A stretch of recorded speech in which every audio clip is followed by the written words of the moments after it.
kiirreageerija, suur süda, sügavad jutlused. Ta on selline inimene, kelle puhul mulle jääb mulje, nagu tal oleks alati igat inimest hea meel näha, sest et ta naeratab nii siiralt. Temaga suheldes tunned ennast alati hästi, sest isegi kui ajad pigem rumalat juttu, siis ta suudab sellest mingisuguse pointi välja tuua. Ta on väga-väga julge ja vinge. Ükskord ta tegi Insta takeoverit ja alustas oma päeva niimoodi, et ta ajas kaamera ees habet. Ta on fenomenaalne oma oskuses ühendada eri põlvkondi ning ta on mees, kellega kokku puutudes mõistad, et on palju veetnud aega koos Jeesusega ning õppinud temast.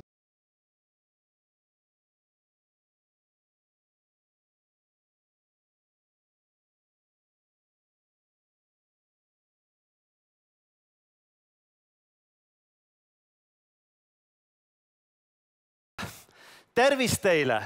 Te olete väga lahked minu vastu. Suur tänu selle väga suurepärase niisuguse ülendava sissejuhatuse eest minu suhtes. Ma olen väga tänulik Jumalale, et minu elus on olnud nii palju inimesi, kes mulle näidanud, kuidas Jumal meid armastab. Ja ma usun, et sina täna õhtul ka võid seda kogeda ja ka jagada. Ma tulen siia täna otse Euroopa Baptisti Föderatsiooni kahepäevaselt aasta kokkusaamisest. See oli samamoodi online'is, nagu me praegu siin oleme. Ja 2 päeval me kogunesime 60 erinevast koguduste liidust, 52 eri riigist.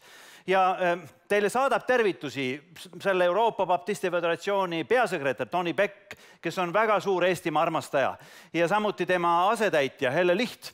Aga mida ma tahan täna sellest kokkusaamisest rääkida, on see, et just mõni tund tagasi rääkis meile oma elust üks Afgaani päritolu noor mees, Ali Ansari. Ta sündis Afganistanis ja kui sõda tuli, siis ta korraga sattus sõjad keerisesse väikese noore poisina.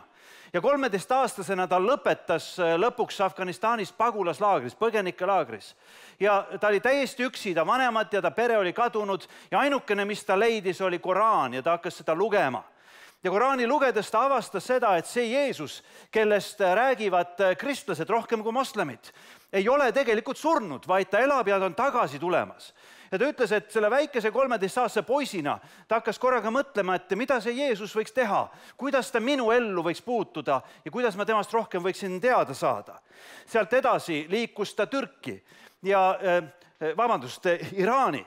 Ja Iraanis oli niisugune lugu, et ta kohtus mõningate inimestega, kes rääkisid talle rohkem Jeesusest. Ja Iraanis olles ta avastas seda, et Jeesusel on tegelikult tema elu jaoks ka plaan, aga ta ei olnud kunagi kohtunud reaalselt inimestega, kes võiksid teda tutvustada, kuidas Jeesusega ka kokku saada. Ja sealt edasi läks ta siis Türki. Ja Türgis olles kõigepealt tänaval, magades tänaval mitu päeva, siis ta jõudis ühte parki, kus ta magas lausa paar nädalat niimoodi ja korraga seal ühel päeval tuleb tema juurde üks Afganistani taustaga mees ja ütleb talle, et kas ma saan sulle kuidagi abiks olla. Ta ütleb, et mul ei ole kuskile minna, ma olen täiesti siin pargis üksi ja ma ei tea, mis minust saab. Ja see Afganistani päritolu mees ütles, et mina olen see, kes võib sind aidata ja ta juhatas ta kristlaste juurde kogudusse.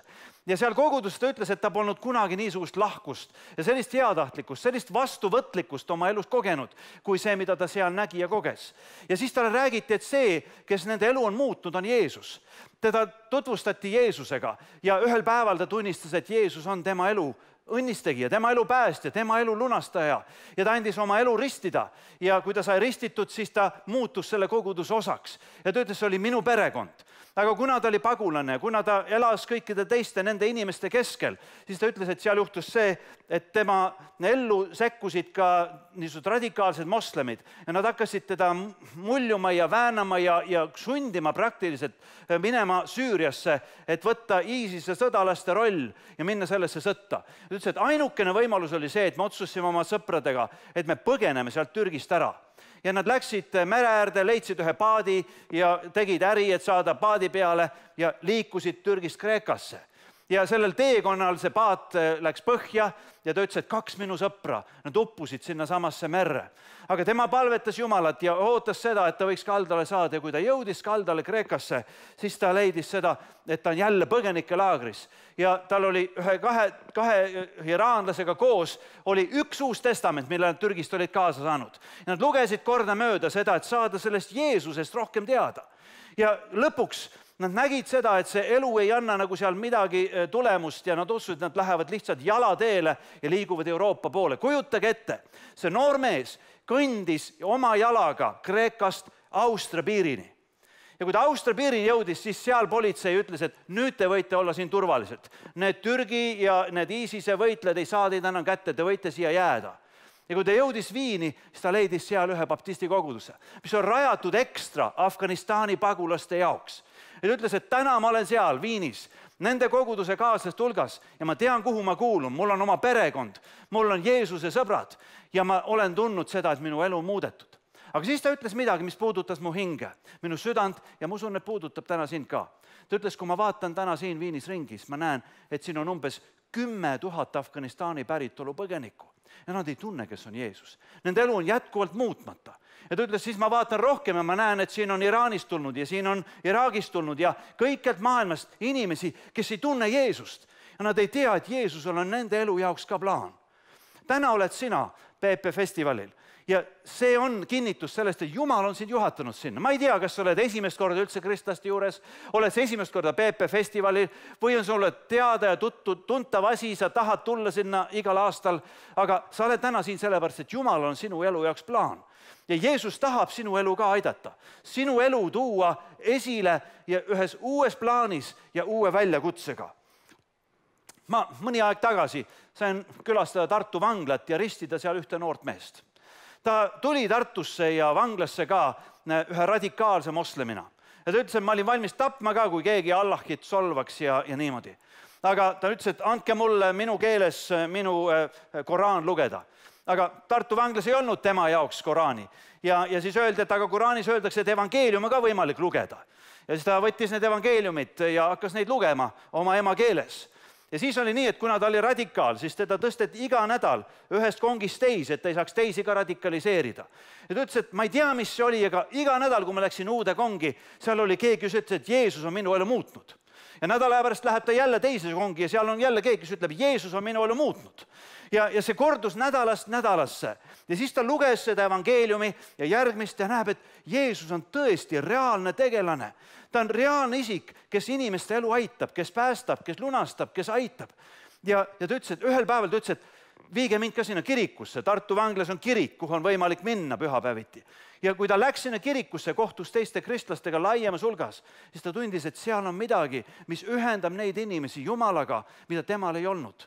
Ja seal samas vanglas otsustas ta anda oma elu Jeesusele. Vanglamüürid aheldatud, eks ole, oled sa sellesse vangla aastatesse, sest sa oled nii palju kurja teinud. Aga mees on seesmiselt vaba, ta on päästetud ja ta on vaevast vabaks saanud. Ja kui ma siis ta ristisin seal vangla selles basseinis ja ta tuli sealt välja, ta ütles, et ma tean nüüd, kuhu ma kuulun, kes on minu perekond, kes mind tõeliselt armastab. See on Jeesus, minu taevane isa, püha vaimu läbi olema selle elu leidnud. Ka minu ellu astus Jeesus samamoodi. Ma olin 16-aastane noormees ja ma hakkasin otsima, et kus on minu elu tegelik võti. Ja ühel päeval ma olen oma toas ja ma võtan lahti piibli ja hakkan lugema ja ma tunnen, et Jeesus on seal minu juures. Ma vaatan mitu korda ringi. Ma ei olnud kunagi Jeesust füüsiliste silmadega näinud ja sel päeval ka ei näinud. Aga ma tundsin, et ta on mu lähedal. Ja ühel hetkel ma mõistsin, et see on minu elu võimalus. Haarata kinni Jeesusest ja võtta teda oma ellu päästjana vastu. Minu elu on sellest päevast täielikult muudetud. Ma olin 16 ja täna ma olen 54 ja ma ei kahetse ühtegi päeva koos Jeesusega elatud eluloos. Ja võib-olla sa kuulad seda, sa mõtled, et see toimis mõnele moslemi, see toimis, näed, sellele mehele, kes siin täna räägib. Aga see võib toimida sinu jaoks ka. Eestis on väga kuulus maalikunstnik olnud Johann Köhler. Ja tema mõtles, et kogu Eestimaa peab saama teada, et Jeesus on mitte ainult kuskil, ma ei tea, juutide jumal või et ta on moslemite päästja, vaid ta on ka Eesti inimeste päästja ja õnnistegija. Ja ta otsustas, et kui teda kutsuti maalima Kaarli kirikusse, mille olid eestlased ehitanud oma rahadega ja oma jõududega, et rajada eestimaalastele Eesti kogudus ja Eesti kirik, teda kutsuti sinna maalima altari freskot. Ja ta ütles, et ma tahan selle maalida Eesti mehe järgi eestlaste jaoks. Ma palun, et te paneksite korra selle üles, selle maali, selle altari maali fresko ja seal on Jeesus sirutanud oma käed välja. Kui sa lähed sinna kirikust sisse, Tallinnas Kaarli kirikusse, siis sa näed, kuidas Jeesus sirutab oma käed sinu poole välja ja ütleb, tulge minu juurde kõik. Kõik, kes te olete vaevatud ja koormatud ja mina annan teile hingamise. Selle Jeesuse silmad, selle Jeesuse käed, selle Jeesuse süda on kõik sirutatud sinu poole, et sa leiaksid temas oma elule hingamise. Nii nagu see noor mees Ali, nii nagu see Tartu vanglas olnud noor mees, nii nagu mina, ta sirutab oma käed sinu poole ka ja ütleb, et tule minu juurde. Kõik, kes te olete, tulge minu juurde ja te leiate selle hingamise, mida te tegelikult otsite ja vajate. Johann Köhler oli kuulus kunstnik ja maalis selle maali, aga Jaan Kross jutustab sellest oma raamatus Kolmandad mäed, selle maali valmimise lugu. Ja ta ütleb, tegelikult see on tõesti lugu, aga kui sa tahad lugeda, siis Jaan Kross on selle väga hästi läbi kirjutanud. Ja kui Johann Köhler otsis seda modelli, seda meest, kes võiks sobida nagu Jeesuse prototüübiks, siis ta ei leidnud seda kuskilt, sest me kõik eestlased, nagu me seal 19. sajandil olime kuidagi niisugused maarahva moodi ja ei ole sellise klassikalise Jeesuse näoga, eks ole. Ja siis ta saab ühe kirja, see tuleb Hiiumaalt ja talle öeldakse, et meil on siin üks ilus Villem. Kui sa tuled teda vaatama, siis sa näed, et tema on Jeesuse moodi. Ja ta külastab Hiiumaad ja talle jääb see mees meelde. Ja kui ta hakkab maalima seda freskot, siis ta läheb tagasi ja ta leiab, et see on täpselt nii nagu Jeesus. Ta maalib selle mehe järgi. Ja siis on üks päev aega selle kiriku avamiseks, ta on oma fresko saanud valmis ja talle tuleb jälle üks kiri. See on anonüümne kiri, aga talle öeldakse seal kirjas, et kelle sa oled maalinud eestlastele? Kas sa oled maalinud Kristuse või oled sa maalinud kuradi? Oled sa maalinud päästja ja õnnistegija headuse portree? Või oled sa kurjuse maalinud sinna? Ja probleem oli selles, et sellest ilusast Villemist, kes näo poolest oli täiuslik inimene, oli seesmiselt saanud väga kuri mees. Ta oli saanud karjääris edeneda ja muutunud kupjaks, kes sõna otseses mõttes füüsilise piitsaga peksis eestimaalastest oma enda elatist välja.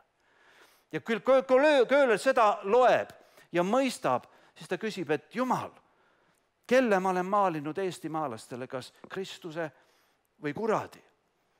Ja kui Jaan Kross sellest kirjutab, siis ta ütleb, et see on Nõukogude ajal kirjutatud romaan, aga sinna läbi nende ridade vahelt on võimalik seda välja lugeda, et kust ma võiksin selle tõelise, selle päris Jeesuse moodi mehe leida. Ja ta mõtleb kõik oma tuttavad läbi, ta mõtleb iseennast ka, ütleb ta, me keegi sobi. Me kõik oleme läbi kukkunud, me kõik oleme patused, me kõik oleme täpselt samamoodi, elame nagu kahenäolist elu, kahepalgelist elu.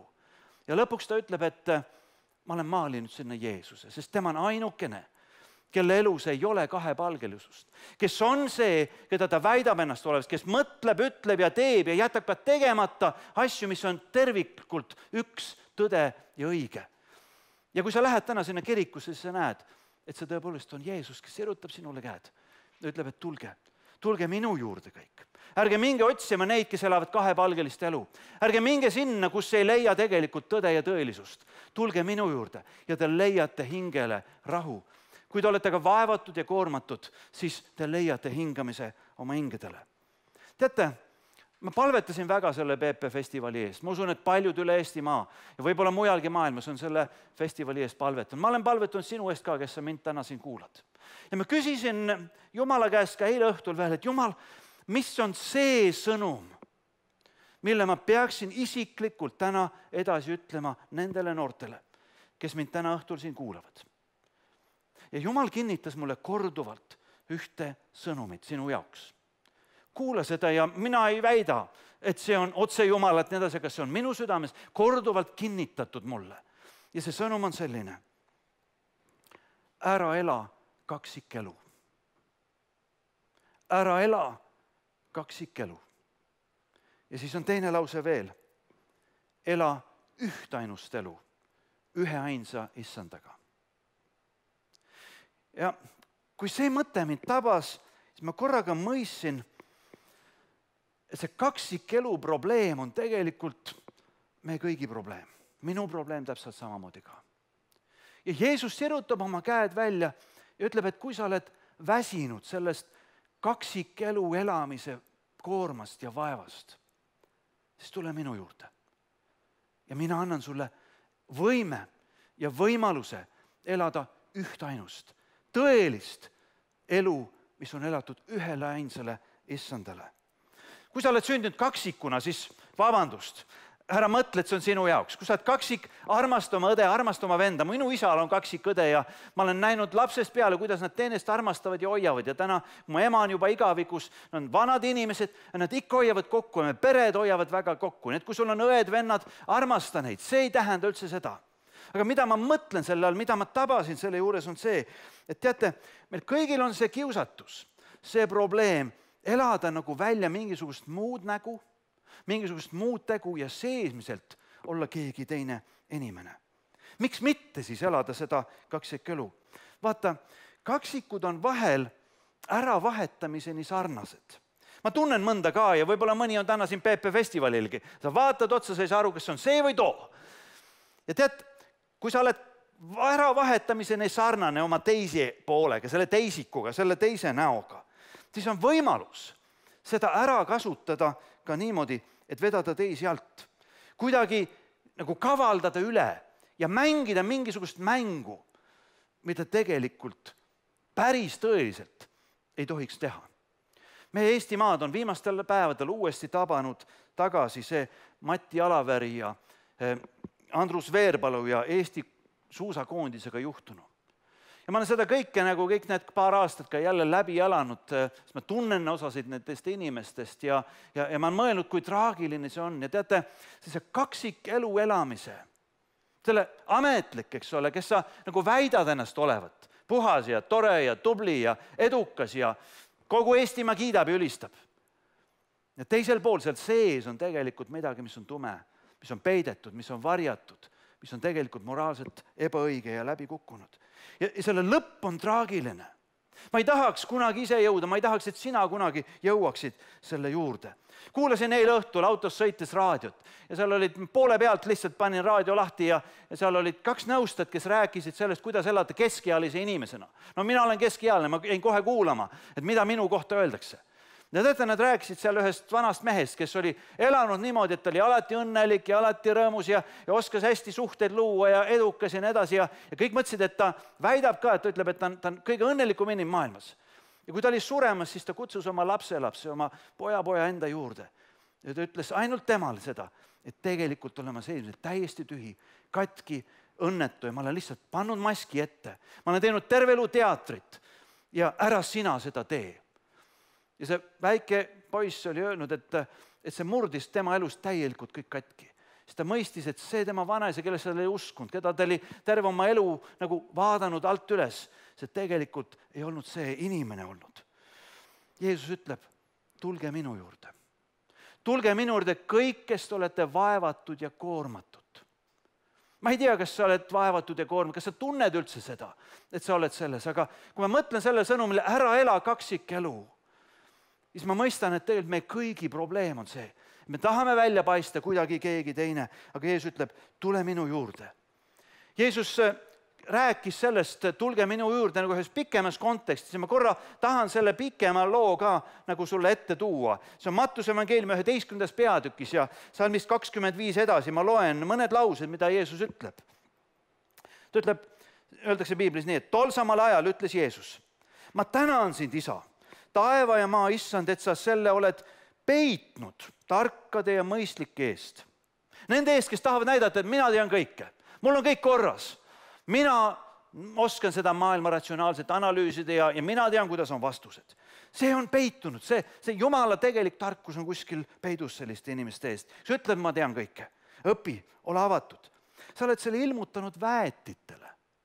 Nendele, kes julgevad tunnistada, et ma olen seesliselt tegelikult nõrk, ma olen abitu, mul on ka probleemid. Ja siis Jeesus ütleb isale taevas palve, jah isa, sest nõnda on see sündinud sinu head meelt mööda.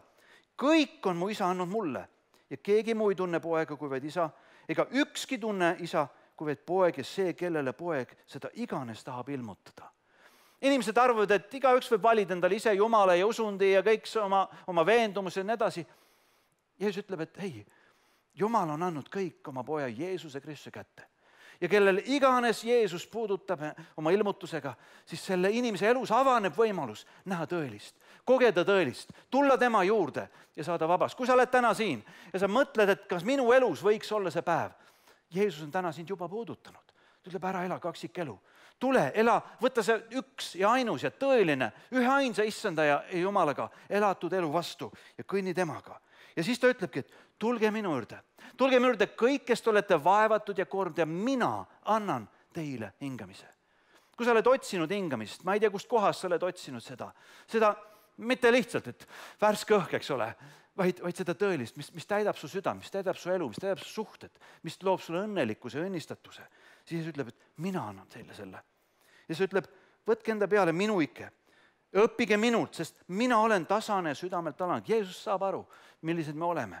Ja ta ütleb, et te leiate hingamise oma hingedele, sest minu ikke on hea ja minu koorem on kerge. Paljud inimesed, ka noored inimesed mõtlevad, et ma ei taha seda Jeesuse asja nagu tõsiselt võtta, sest ma pean oma elu hakkama piirama.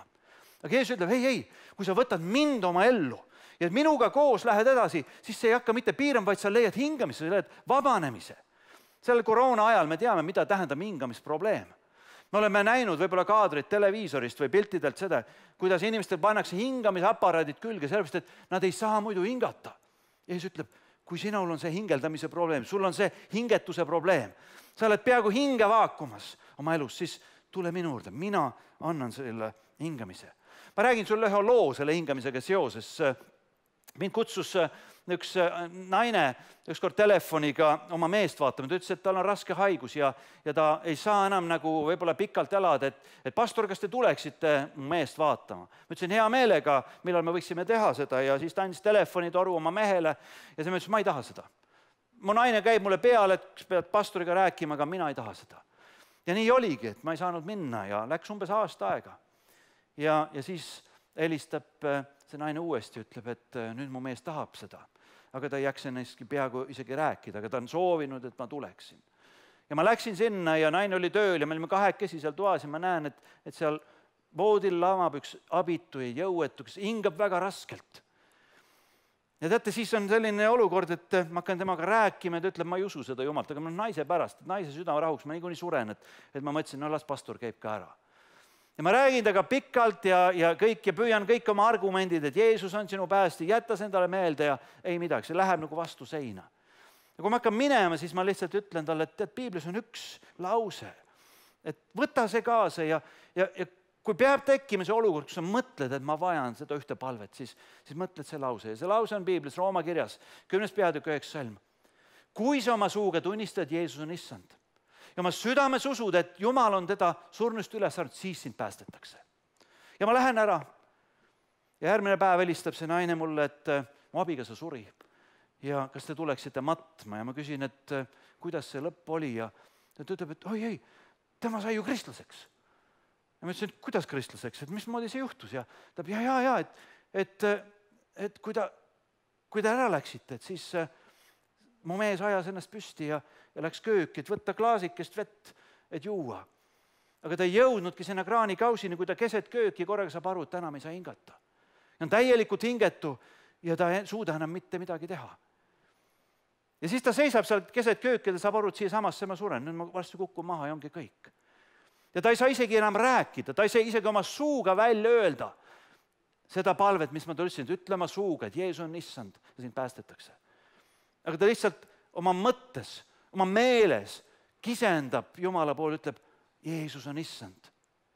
Ja samal hetkel, kui ta oma mõttes ja meeles kisendab Jeesuse poole, et Jeesus on issand, hakkab ta uuesti hingama. Ta läheb kraanikausi juurde, võtab ja joob vett,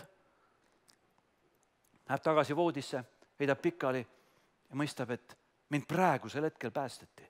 Ja kui naine tuleb koju, siis ütleb, ma usun, ma olen kristlane, ma võin minna taevasse. Miks ma seda räägin, see, et Jeesus ütleb, tulge minu juurde. Tulge minu juurde kõik, kes te olete vaevatud ja koormatud ja mina annan teile hingamise. Teate, minu elus oli ka see kaksikelu probleem just sellel ajal, kui ma olin seal 16 ja niimoodi.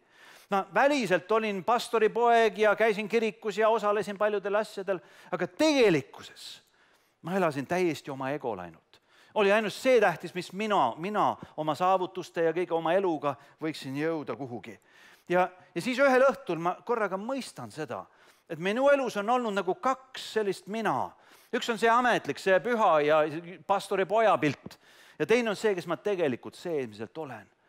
Ja võt siis sellel hetkel, kui Jeesus astub minu tuppa ja ma ei näe teda, aga ma kogen, et ta on siin, ma vajun põlvedele, ütlen, Jeesus, täiesti kõik sulle.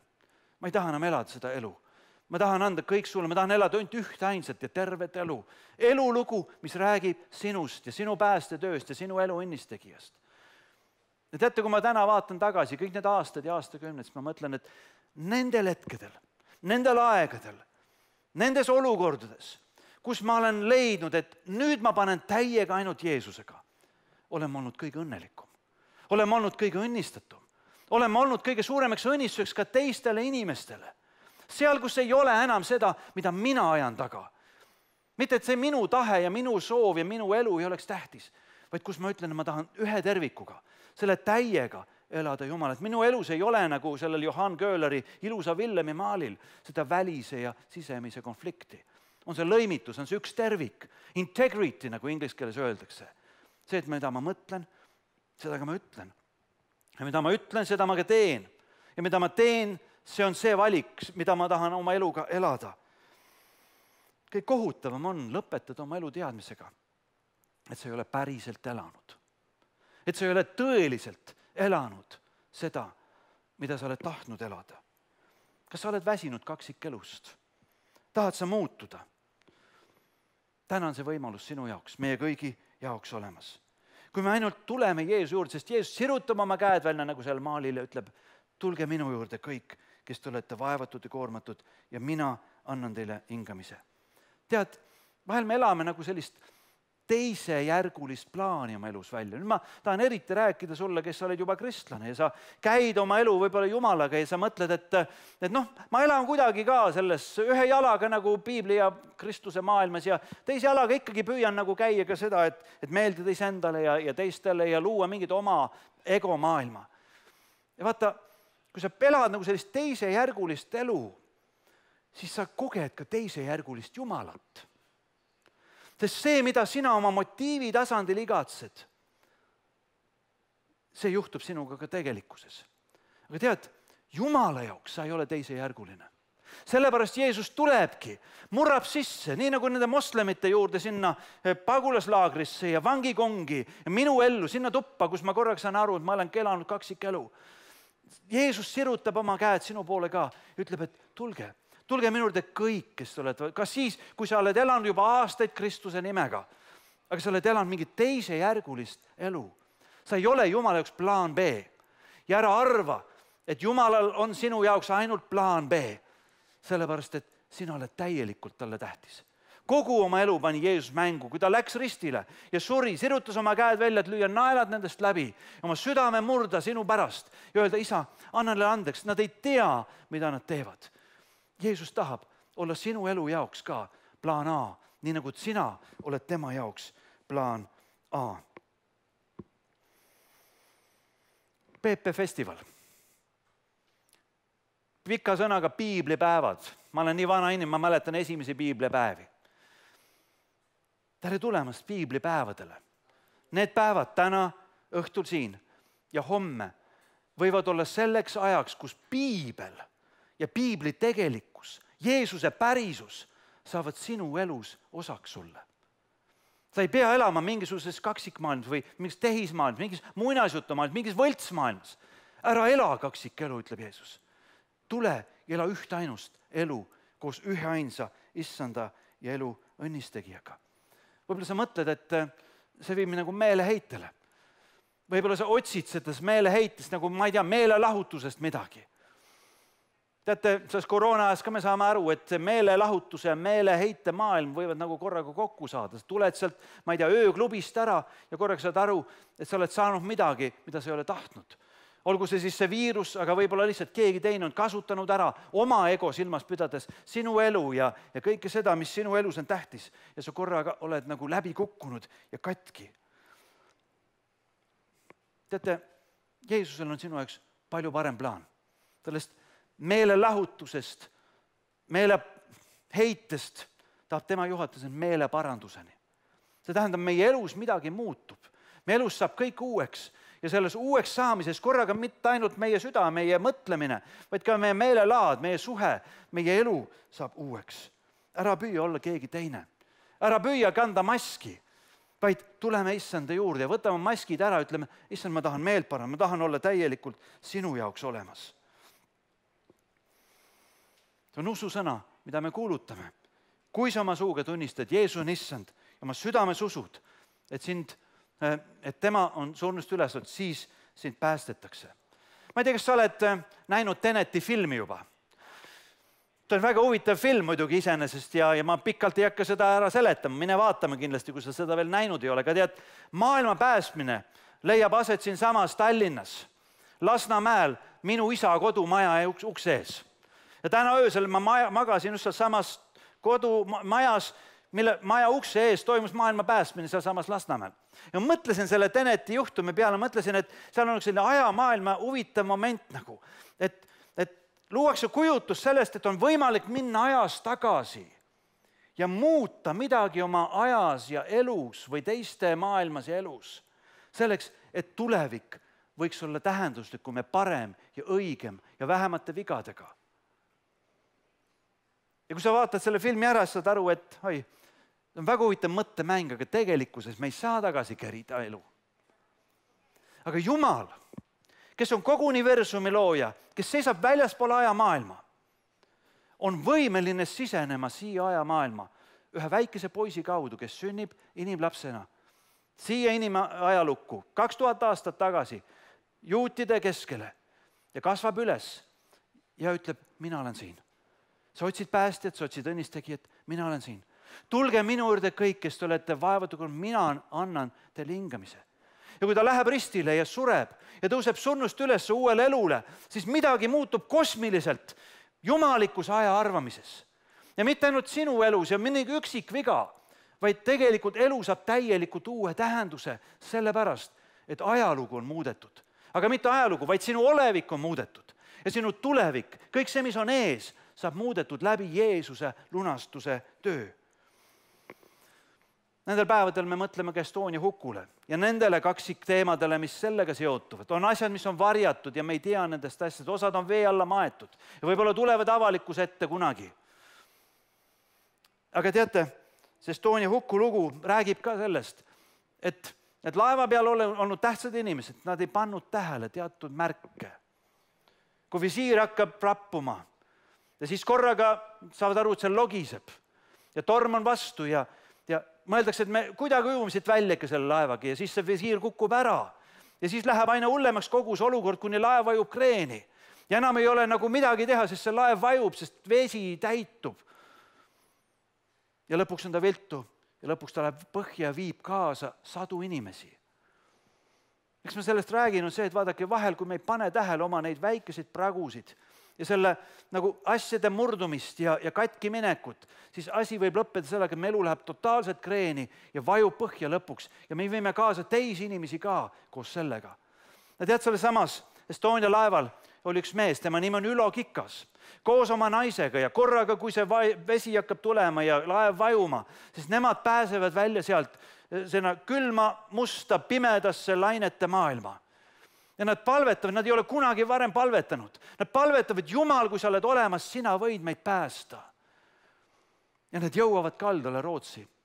Ja Ülo räägib mulle, ütleb, et kui me läksime Rootsi, siis esimene asi, me võtsime teekonna ette, läksime kirikusse. Ja panime küünla kiriku altarile. Ütlesime, Jumal, kui sa oled olemas, sa oled meid päästnud, me tahame sind tänada. Nad jõuavad tagasi oma kodusaarele Hiiumaale. Ja seal Hiiumaal olles Ülo ütleb, et kui see Jumal on tõesti päriselt olemas, siis peaks ju olema neid inimesi ka, keda ma võiksin tundma õppida, usaldama õppida, kellega koos kogukonda elada. Ja ta hakkab käima ühes väikeses palvemajas. Ja ta ütleb, et ta läheb lihtsalt sinna pühava hommikul sisse ja läheb pärast välja, sellepärast et ta ei tunne, ta ei usalda kedagi. Aga ta ütleb, et ma käisin 3 aastat seal palvemajas, iga pühapäev, et vaadata, kas ma võin neid inimesi usaldada.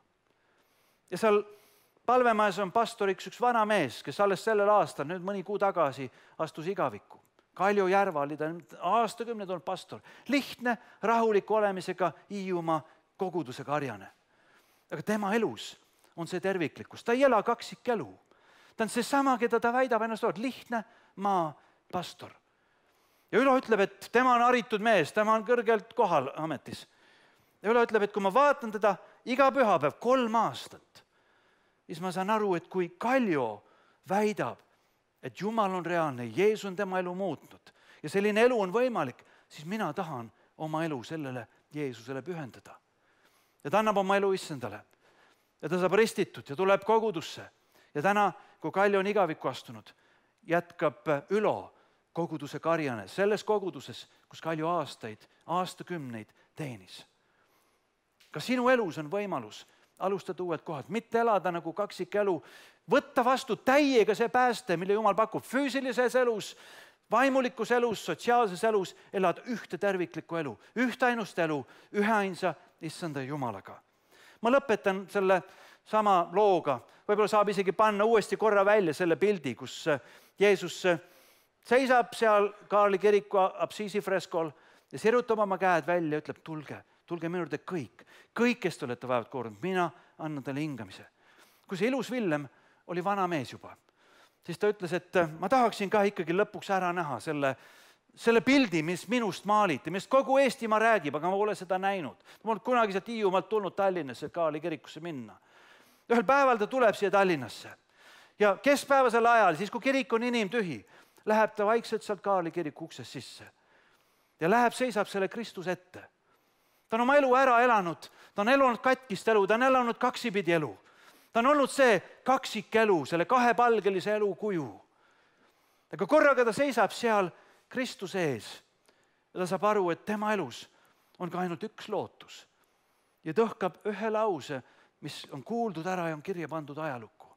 Ta ütleb, eks oleme kõik ju loodud Jumala näo järgi. Ja see on tema igatsus, see on tema soov, et ka tema elus võiks olla taastatud see Jumala näolisus. See, kelle järgi teda oli loodud, aga mille ta oli ära rikkunud. Aga mille ta võis vastu võtta sealt, see sama maali ees, kus tema enda nägu noorpõlvest vaatab talle vastu. Ilus mees. Aga siin oma vana ja moondunud olekuga seisab ta seal ja Jeesus ütleb, tule sina ka, ilus Villem, tule minu juurde, sest sina oled ka minu näo järgi loodud. Ja mina saan sinu elu ka uueks muuta ja sinule kinkida õnnistuse ja igaviku. Niisiis, me kõik oleme kutsutud. Tulgem kõik. Ja kui ma nüüd lõpetan ja bänd hakkab mängima ja laul hakkab tulema, siis sina võid ka kasutada oma võimalust. Jeesus ütleb, tule. Ja kõikides saalides, Tallinnas ja Rakveres ja Tartus on tagaosas inimesed, kes on valmis sinuga vestlema, sinuga palvetama. Nendel on sellised väikesed nimesildid ja sa annab märku, et sa nende juurde võid tulla. Nendel on PP mustad T-särgid seljas. Mine julgelt nende juurde. Jeesus sirutab nende kaudu ka oma käed. Avab oma südame, ütleb, tulge kõik minu juurde. Mina annan teile hingamise. Olge väga õnnistatud.